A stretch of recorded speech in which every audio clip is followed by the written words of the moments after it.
Now, we do have confirmed estimates out of the United States Geological Survey putting the expected quake at a 10.0. Você pode achar difícil de acreditar, mas o que você vê na tela neste momento não é apenas um lugar. Na verdade, este é o lugar onde a placa do Pacífico e a placa norte-americana ficam adjacentes uma à outra. Então, se você visitar esse lugar com um amigo, ambos podem estar na mesma área, mas ficarem duas placas tectônicas separadas. Mas o que é este lugar? Bem, é a infame linha de falhas de San Andreas, da Califórnia. E possivelmente o ponto de origem potencial de um dos maiores desastres da história da Califórnia. É legitimamente considerado a maior ameaça enfrentada pelo sul da Califórnia hoje. Mas como isso é possível? Para entender melhor esta linha de falha e o perigo que ela representa para todos os californianos, primeiro você precisa descobrir um pouco mais sobre sua geografia. Então, o que é exatamente a linha de falha de San Andreas? Os fãs de ficção científica e de filmes apocalípticos, entre vocês, devem ter uma ideia sobre isso graças ao popular filme intitulado San Andreas, como favorito de todos com Dwayne Johnson. Embora a descrição do desastre em caso de ruptura seja muito mais exagerada nesse filme. A falha de San Andreas é o que chamamos de uma falha de transformação continental que se estende pela Califórnia. Ela tem cerca de 1.200 quilômetros de comprimento. A falha forma a fronteira tectônica entre as placas do Pacífico e da América do Norte. Seu movimento é descrito por especialistas como um movimento de deslizamento lateral direito, o que significa que duas placas estão deslizando lentamente uma sobre a outra horizontalmente. A falha é dividida em 3 segmentos distintos, cada um com suas características únicas. Outra importante característica distintiva dos 3 segmentos é o grau variável de risco de terremoto. A taxa de deslizamento entre estas linhas de falha está entre 20 e 35 milímetros por ano, descoberta por um professor da UC Berkeley chamado Andrew Lawson em 1895. Inicialmente, ele descobriu a zona norte da falha. A maioria das pessoas acredita que o seu nome vem do pequeno lago que se formou no vale entre as duas placas chamadas Lago San Andreas. Mas, relatórios publicados por Lawson entre 1895 e 1906 sugerem que foi ele quem lhe deu o nome do Vale de San Andreas ao redor. O terremoto de 1906, que ocorreu em São Francisco, levou Lawson a deduzir que esta falha se estendeu então até o sul da Califórnia. Thomas Dibble, um geólogo, chegou à conclusão de que centenas de quilômetros de movimentos laterais poderiam ocorrer ao longo desta falha. Especialistas acreditam que esta grande fratura na crosta terrestre começou a se formar em meados da era Cenozoica, há quase 30 milhões de anos. O movimento tectônico ao longo desta falha tem sido realizado a múltiplos grandes terremotos originados perto da superfície ao longo do seu caminho. A teoria tectônica da placa propõe que San Andreas representa a fronteira entre as placas do Pacífico Norte e da América do Norte. A placa do Pacífico Norte está aparentemente deslizando lateralmente para além da placa norte-americana na direção norte. Os 3 segmentos da falha são chamados de segmentos norte, central e sul. O segmento norte vai de Hollister e termina em Mendocino Triple Junction. O segmento central vai do campo de Park para Hollister, no noroeste. O segmento sul vai do campo de Park até o mar de Salton. Geólogos têm explicado que o movimento sudeste da placa norte-americana, em direção à placa do Pacífico, está criando forças de compressão ao longo do lado leste, enquanto o movimento noroeste da placa do Pacífico também está produzindo forças de compressão significativas, que são particularmente pronunciadas no ponto onde a placa norte-americana forçou San Andreas a correr para o oeste. A grande maioria da população californiana reside nas proximidades desta falha e algumas vilas, cidades e estradas são até mesmo construídas sobre ela. Um túnel do sistema de trânsito rápido da Bay Area de São Francisco está entediado exatamente através da área da falha. O escorregamento aí das placas não acontece anualmente. Ao invés disso, a pressão das forças de compressão se acumula durante muitos anos e finalmente escorrega na forma de um terremoto significativamente grande. E estes terremotos são a razão pela qual os cientistas estão sempre preocupados com estas linhas de falha. É bastante evidente que a maioria desta linha de falha é coberta pelo desenvolvimento, o que significa que as pessoas que residem aqui estão em constante risco. Dirigindo para o norte de Los Angeles, na Interstate 5, você chega à passagem do Tejon, que passa exatamente ao longo da linha de falha. E se você quiser ver os artefatos desta falha com seus próprios olhos, este é o lugar para se estar. Aqui na beira da estrada, uma placa raspando a outra é claramente visível. A monzonita cinza metamórfica de quartzo que você vê aqui pertence à placa do Pacífico, enquanto que o rico arenito sedimentar marrom e o sedimento de pedra siltstone são da placa norte-americana. Não é possível que estas duas rochas se tenham formado juntas por si mesmas. Isso só aconteceu por causa do movimento de deslizamento das placas. Entre as duas tem uma camada de rocha preta, também chamada de goiva de falha, e é aqui que se encontra a linha de falha propriamente dita. Se um terremoto atingisse esta área, provavelmente cortaria a Interestadual 5 e completamente a principal rota de transporte para Los Angeles. Continuando para o norte até o Vale Central da Califórnia e depois virando para o oeste, você chegará à planície de Carrizo. Felizmente, esta é em sua maioria uma área rural com pouco ou nenhum desenvolvimento sobre a linha de falha, mas o melhor lugar para ver a falha é a escarpa de Elkhorn, de cima. Neste lugar, é visível um mergulho bastante evidente entre as bordas das duas placas. Curiosamente, o deslocamento das placas também deixa suas marcas nos cursos d'água locais. Os riachos que cruzam a linha de falha tendem a ter seus cursos alterados com o movimento ao longo dos anos. Os sismólogos explicaram que uma grande liberação de estresse na parte sul do sistema de falhas de San Andreas não ocorre desde 1857 e, portanto, é apenas uma questão de tempo até que a falha gere um terremoto em larga escala e potencialmente destrutivo. Mas quando isso vai acontecer? E o que fez os especialistas pensarem que isso vai ocorrer? Há alguns anos, Thomas Jordan, o diretor do Centro de Terremoto do Sul da Califórnia, fez um anúncio de arrepiar os ossos. Segundo ele, a falha de San Andreas está aparentemente em um estado crítico e pode gerar um enorme terremoto a qualquer momento. Ele diz que a parte sul da linha da falha parece trancada, carregada e pronta para partir. O eminente sismólogo explicou que, apesar de ambas as placas estarem se movendo em uma direção aproximadamente norte, a placa do Pacífico está se movendo mais rápido do que sua contraparte e, portanto, está causando um estresse constante. Algumas dessas tensões foram liberadas no catastrófico terremoto de 1906, que atingiu a área da Baía de São Francisco e, novamente, no terremoto de Loma Prieta, de 1989. Mas ao sul da linha da falha, o estado permaneceu a salvo de tais eventos. Isso levou os especialistas a acreditar que um terremoto é iminente e, pelo que parece, este vai ser um grande terremoto. De acordo com o levantamento geológico dos Estados Unidos, terremotos catastróficos estão destinados a acontecer a cada cerca de 200 anos. Porém, ainda não podemos prever exatamente quando vai acontecer. Mas no caso da linha de falhas de San Andreas, sabemos com certeza uma coisa: um terremoto iminente causará uma grande quantidade de destruição. A seção do meio de falha de San Andreas é agora propensa a terremotos muito maiores do que se acreditava anteriormente. Entre as cidades Hollister e Parkfield, a falha passa por um arrepio asseísmico. Isso significa que aqui as duas seções de falha se movem imperceptivelmente e liberam estresse, evitando assim qualquer terremoto de grande magnitude. Mas os pesquisadores descobriram que no passado, esta seção pode ter sofrido alguns terremotos de alta magnitude. De acordo com Genevieve Coffey, geólogo do GNS Science da Nova Zelândia, os grandes terremotos nesta parte da falha provavelmente ocorreram nos últimos 3 milhões de anos. Ela também acredita que, mesmo que o estresse não se acumule a ponto de causar um grande terremoto aqui na falha, ele poderia atuar como um conduto para terremotos originados na seção norte ou sul da ilha da falha. Embora seja difícil prever com precisão quando o grande terremoto pode ocorrer, os sismólogos fazem questão de liberar uma previsão para a probabilidade de tal evento a cada poucos anos para manter o público vigilante. Há mais de uma década, os sismólogos modelaram como o solo tremeria na parte sul da falha de San Andreas, e cientistas e engenheiros ambientais usaram esses dados para estimar os efeitos de um hipotético terremoto de magnitude 7,8. Suas especulações e vários outros modelos previram que os efeitos de tal terremoto na Califórnia seriam catastróficos, para dizer o mínimo. Então, o que acontecerá se ele rachar e o grande finalmente atingir o Vale Coachella?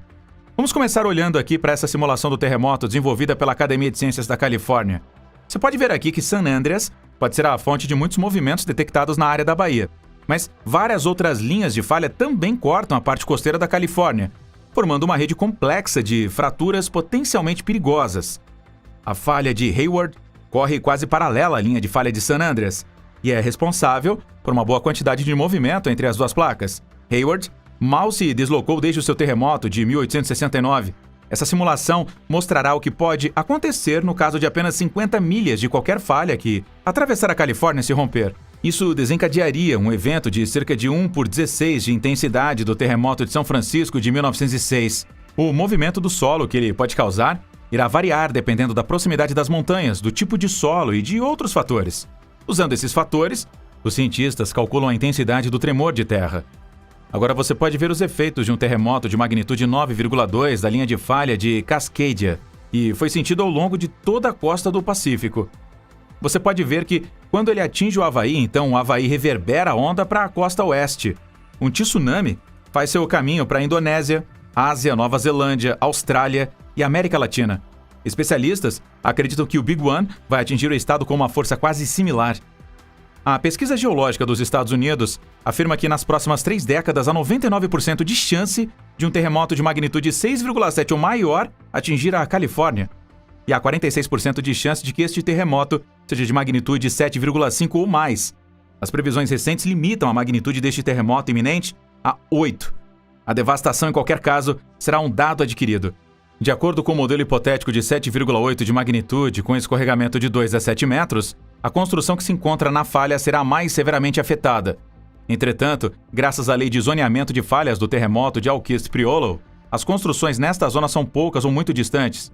Mas além da construção, esse terremoto afetará cerca de 90 cabos de fibra ótica, 966 estradas, 39 tubulações de gás e 141 linhas de energia que cruzam esta zona. Os danos aos edifícios custarão cerca de 33 bilhões de dólares, com os edifícios mais modernos sofrendo menos danos do que os edifícios mais antigos. Especialistas também esperam incêndios violentos, como os que aconteceram após o terremoto de Northridge. Na verdade, o dano estimado que estes incêndios causarão será provavelmente maior do que o causado pelo tremor de terra inicial. Especialistas acreditam que o número total de mortes será entre 1.800 a 2.000. Centenas de incêndios começarão, as estradas serão bloqueadas, o sistema de água será severamente danificado e o pessoal de emergência enfrentará dificuldades para apagar todos os incêndios. As linhas que trazem água, gás e eletricidade para Los Angeles serão cortadas e não serão consertadas por meses. Os edifícios modernos sobreviverão ao terremoto, mas ficarão inutilizados. Os tremores secundários continuarão abalando o vale nos próximos dias e podem levar a mais destruição. Lucy Jones, uma sismóloga da USGS, acha que isso é um pouco uma subestimação. Segundo ela, os danos causados pelo fogo após o terremoto são surpreendentes, mas poderiam ser muito piores no caso dos ventos de Santa Ana estarem soprando quando o terremoto atingir o vale. Estes são ventos sazonais que sopram ar seco empoeirado do interior para a costa e aumentam gravemente o risco de incêndios florestais.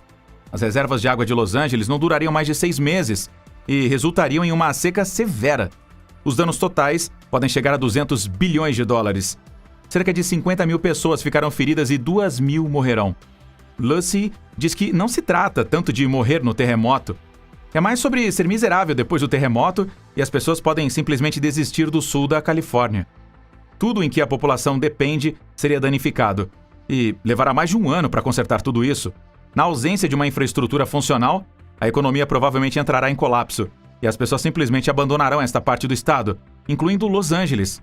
Resumindo, quando o grande ataque atingir o sul da Califórnia, será maciçamente afetado e os danos serão significativos.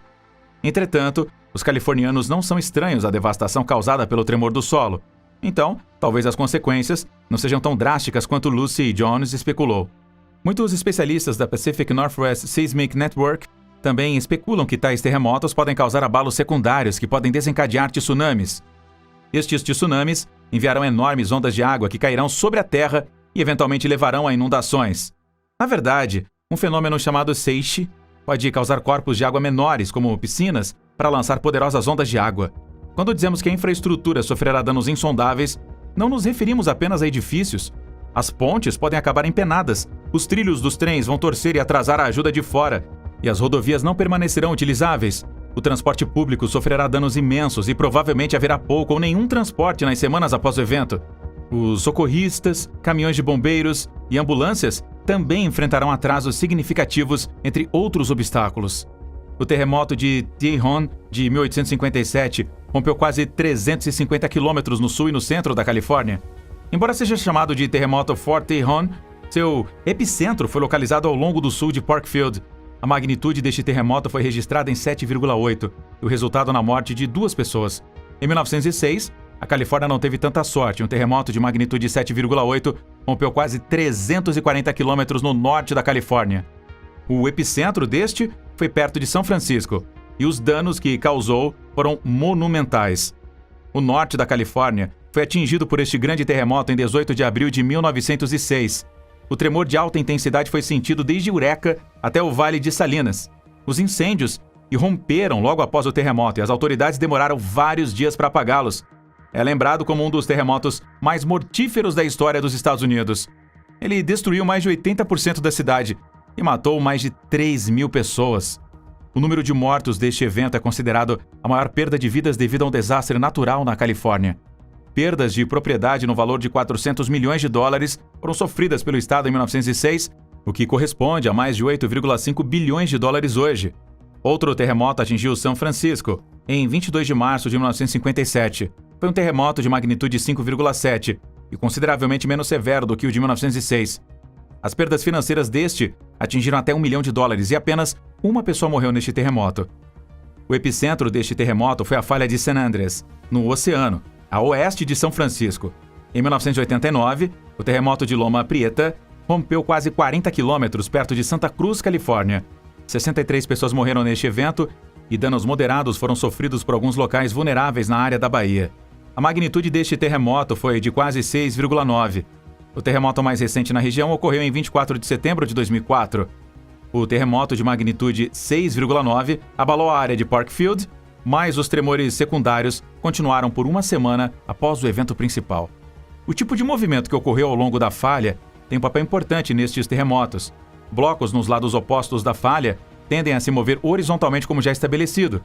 Se você estivesse em um lado da falha e olhasse através dele, o bloco do lado oposto pareceria ter se movido para o lado direito. Nos terremotos de 1906, as estradas, cercas e fileiras de árvores e arbustos que cruzavam a falha eram compensados por vários metros. As estradas que atravessavam a Baía de Tomales foram compensadas por quase 12 pés. Em cada caso, o solo oeste da falha se deslocou relativamente para o norte. O deslocamento repentino capaz de iniciar um terremoto ocorre em uma seção da falha de cada vez. O desvio total acumula irregularmente ao longo do tempo, principalmente pelo movimento na primeira, seguido pelo movimento em outra seção da falha. As seções que produzem terremotos maciços permanecem trancadas e silenciosas por mais de um século, permitindo que a tensão se acumule. E então, essa deformação é liberada em grandes surpresas na forma de grandes terremotos. Outros trechos da falha são acomodados pelo movimento de rastejamento, ao invés de gerarem terremotos repentinos. De acordo com geólogos, o deslocamento total acumulado deste movimento e dos terremotos é de cerca de 350 milhas ao longo da falha de San Andreas, desde a época em que ela começou a existir, há quase 20 milhões de anos. Segmentos da falha entre Tejon Pass e o Mar Salton foram estudados em detalhes por especialistas que encontraram terrestres geologicamente semelhantes em locais opostos da falha, que agora estão separados por 150 milhas. Alguns blocos de crosta podem ter se movido por 20 ou mais graus de latitude. Há muitos segmentos ao longo dos limites da placa terrestre, como o de San Andreas, onde grandes terremotos não ocorrem há muito tempo. Os cientistas chamam esses segmentos de lacunas sísmicas e conseguiram um pouco de sucesso ao estimar quando algumas dessas lacunas irão produzir terremotos. Estudos geológicos revelaram que nos últimos 15 e 100 anos ocorreram terremotos em intervalos de cerca de 150 anos na parte sul da falha de San Andreas. E de acordo com esta estimativa, o último grande terremoto no sul de San Andreas ocorreu em 1857. Portanto, os próximos 30 anos serão provavelmente quando o próximo acontecerá. A área da Baía de São Francisco está em menor risco, já que foi há menos de 150 anos desde o terremoto de 1906. Entretanto, a área ainda é suscetível a eventos potencialmente perigosos de tamanho moderado que podem ocorrer a qualquer momento. Os especialistas estão, entretanto, otimistas de que os eventos em larga escala não ocorrerão sem uma premonição. Tal terremoto será precedido por vários anos de aumento na atividade sísmica e possivelmente incluirá múltiplos tremores secundários de magnitude 5 ao longo da falha de San Andreas. Os sismólogos também pensam que eles registrarão mudanças evidentes na superfície da Terra antes de um terremoto maciço. Estas mudanças podem incluir o encurtamento das linhas de levantamento em toda a falha, mudanças na elevação e efeitos sobre os tensiômetros implantados em vários poços.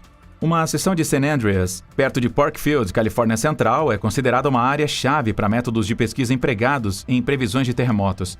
Isto ocorre porque os terremotos de tamanho moderado têm agitado esta área a cada 20 ou 22 anos por quase um século.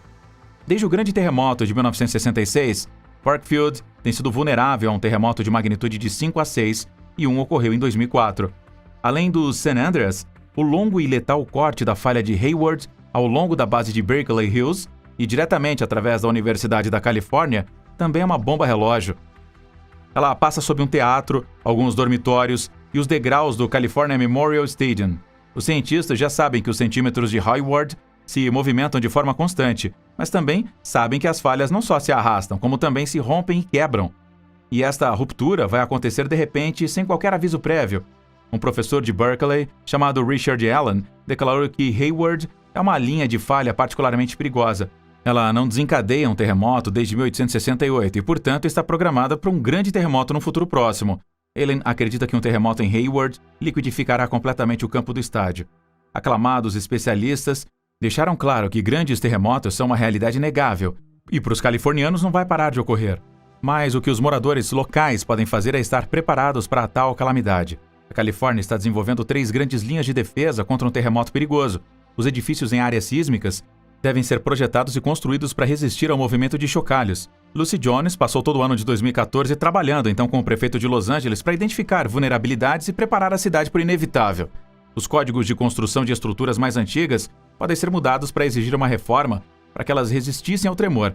Em algumas cidades, programas para fortalecer ou demolir edifícios propensos ao colapso estão em andamento. A segunda linha de defesa envolve o uso seletivo de terremoto para minimizar os efeitos perigosos. Sistemas de energia, comunicação e internet devem ser reforçados e deve haver sistemas de backup para garantir que a comunicação não seja totalmente cortada em caso de um terremoto. Não é tão fácil quanto parece. Tais planos requerem bilhões de dólares em financiamento e várias décadas para serem implementados. Há muitos obstáculos no caminho para melhorar a capacidade das áreas povoadas de sobreviver a um terremoto catastrófico. Os proprietários podem ajudar a si mesmos e fazer esforços em nível individual. Eles podem reequipar as suas propriedades para melhor se aguentar em caso de um terremoto severo. Extintores de incêndio devem ser instalados em todos os lugares possíveis, inclusive em casas e carros, e também devem ser incluídos nos kits de terremoto. Apagar pequenas chamas antes que elas cresçam e se espalhem pode salvar muitas vidas, propriedades e dinheiro.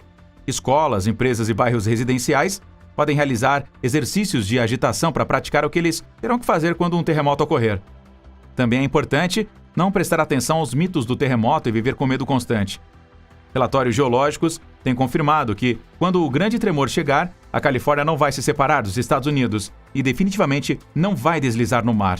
A versão super sensacionalista do Doomsday na ficção popular é, em sua maioria, um exagero.